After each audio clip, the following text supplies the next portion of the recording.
What's going on, guys? I'm Aaron from PhoneDog.com. You may be wondering, why is he broadcasting from his kitchen? Well, I'll tell you why. I'm in the process of relocating not just my office, but since it is a home office, my home as well, from one place to another. Now, I have a new and exciting studio I'm working on, hopefully, if everything pans out, and I'm getting that set up, but it's not ready just yet. So I'm broadcasting from random places in the house. But you know, the phone reviews and the phone fun doesn't stop when we take a move or when we try to switch up our offices. So we just roll with it. So I'm going to roll with the kitchen today. Hope that's okay. Here's the HTC Droid Incredible 2. It's a successor to the HTC Droid Incredible on Verizon. Wildly popular device at that. Came out last year in April, was back ordered, delayed due to the LCD and some of the other things that are in supply constraints, things like that. Here it is, the Droid Incredible 2, the replacement. It has some cool features like global roaming capabilities, a front-facing camera, 8-megapixel camera, which is the same as the other one, but that front-facing camera one good for video calling, and it also has capacitive buttons that rotate as well. Is this a device for you? At $200, should you get this, or should you go with one of the other future-proof devices, or at least more future-proof, like the LG Revolution, which is coming, or the HTC Thunderbolt, or Samsung Droid Charge, both of which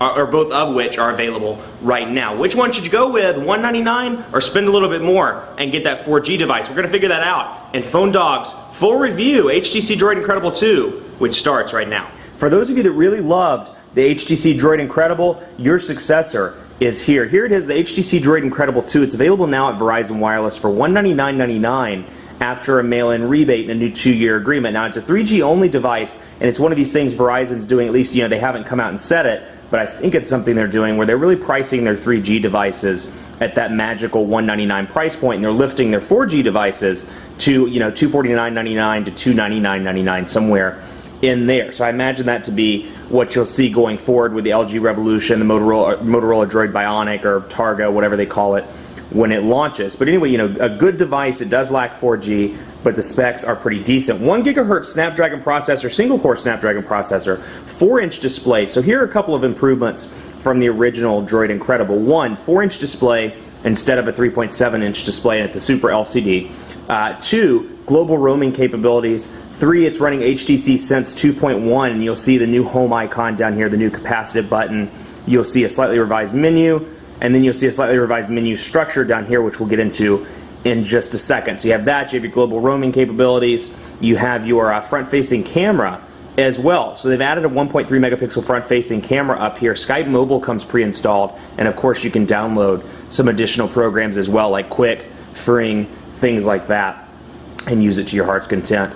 With chatting with your friends. Still has an 8-megapixel camera, 1,450 milliamp battery, and the design, if you're thinking, hey, this looks familiar, well, it's the Incredible S, which was announced at Mobile World Congress in Barcelona in February. So in Europe, it's the Incredible S. In the States, we kind of knew it was coming, but it was launched as the HTC Droid Incredible 2. Volume rocker on the left side, micro USB charging port on the left side.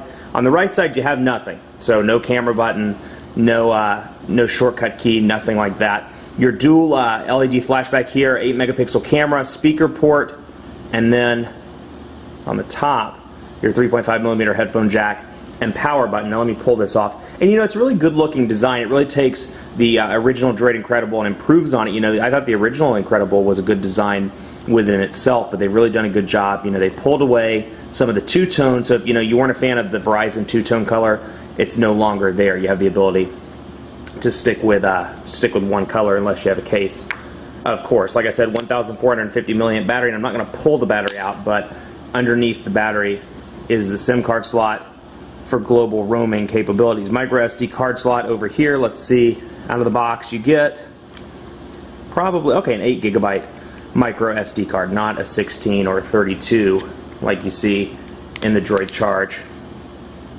or some of the other, or the HTC Thunderbolt, some of those devices. So like I said, running HTC Sense 2.1 atop Android 2.2, so no gingerbread just yet, but hopefully that'll come in the near future. So you can see here's the apps out of the box, and there's this new menu structure with the HTC Droid Incredible 2, as opposed to just scrolling down like any typical device. Like let's say, the T-Mobile G2, you can go over here, scroll up and down, it scrolls up and down pretty normally. This scrolls down by menu, so you can see, it scrolls down by page, if you will. So page of apps, page 2 of apps, page 3 of apps, and then to the bottom with page 4 of apps. Now you can see all apps here, frequent, downloaded, Verizon Wireless. And when you look at Verizon Wireless, you really see how much Verizon bloatware is pre-installed on all of these devices, but particularly the Droid Incredible 2 out of the box. 3G mobile hotspot, backup assistant, Blockbuster, City ID, Kindle, Let's Golf, Mobile IM, My Verizon Mobile, NFL Mobile, Need for Speed Shift, Skype Mobile Soccer, VCast Apps, VCast Media, VCast Music, VCast Tones, VCast Videos, Voicemail, VZ Navigator. Whew, that's 2 long breaths. But you get the idea. None of those can be uninstalled.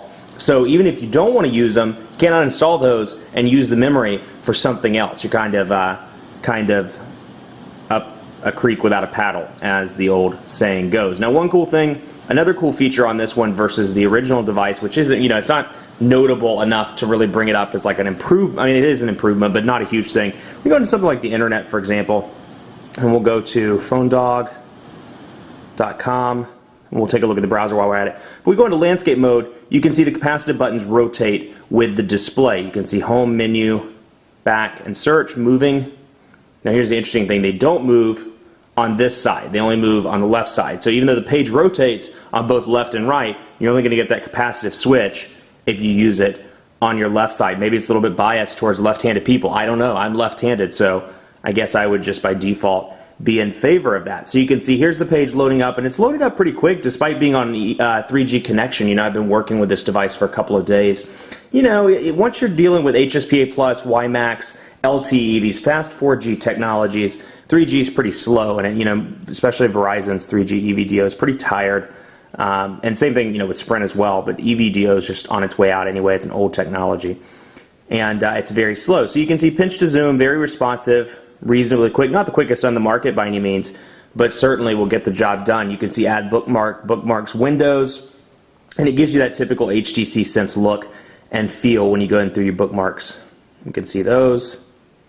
And we go back to our windows, for example, and I can scroll back and forth, and I get this nice little view of the site that I left it at. So I can go back to Windows. You see it left me at the top. But all in all, I'm very impressed with the speed. It looks good. It loaded relatively quickly. Ads look good. It's running Android 2.2, obviously, so the flash advertisements are there. They're loading with relative ease, and the page is still operating pretty quickly. So it's running HTC Sense 2.1, but let's back up for a second and take a look really at HTC Sense 2.0, which is kind of the core software under 2.1, if you will. So if it debuted with the Thunderbolt HTC Sense 2.0, and it allows some new personalization options that 1.5 and the other previous versions didn't offer. So if you're coming from something like the Evo or the Droid Aris, things like that, you're used to seeing a plus button down here. Well, it's been replaced by this little paintbrush looking or easel looking thing, or not easel, but you get the idea, paintbrush. I'm not an artist, okay? I don't know what it's called. I can't think of the term.